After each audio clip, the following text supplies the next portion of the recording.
વાવથરાની વાત કરીએ તો વાવથરા જિલ્લામાં વિશ્વાસઘાતનો એક ચોંકાવનારો કિસ્સો સામે આવ્યો, જ્યાં લોન માટે સિવિલ ચેક કરાવવાના બહાને કુટુંબી ભત્રીજાએ પોતાના જ કાકાના દસ્તાવેજોનો દુરુપયોગ કર્યો હતો।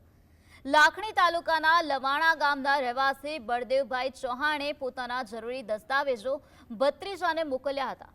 આરોપ છે કે ભત્રીજા ગોપી ચૌહાણે આ દસ્તાવેજોના આધારે દિયોદરના ડુયકવાડા ખાતેની એક ખાનગી બેંકમાં કાકાના નામે ખાતું ખોલાવ્યું હતું। સુરતના પુણે પોલીસ સ્ટેશનમાંથી સાયબર કેસ અંગે ફોન આવતા સમગ્ર કૌભાંડનો પર્દાફાશ થયો। બેંકમાં તપાસ કરતા આ ખોટા ખાતામાંથી અંદાજે 72 લાખ રૂપિયાથી વધુનું શંકાસ્પદ ટ્રાન્ઝેક્શન થયું હોવાનું બહાર આવ્યું હતું। આ મામલે દિયોદર પોલીસે ગુનો નોંધીને વધુ તપાસ હાથ ધરી છે। કુટુંબીજનો વચ્ચે વિશ્વાસઘાતની આ ઘટનાથી ચકચાર મચી ગઈ છે।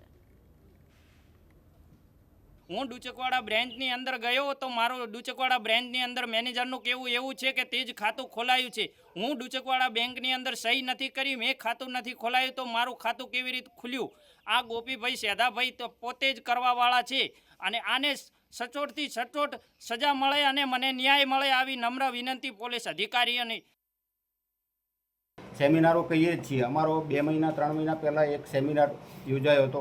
એમાં પણ અમે સ્પષ્ટ માહિતી આપી હતી કે તમે આવા કોઈ ખાતા કોઈને ભાડે ના આપો, કોઈને બેંક ખાતાનો કોઈને દુરુપયોગ ન કરવા દો, કોઈને ઓટીપી ના આપો।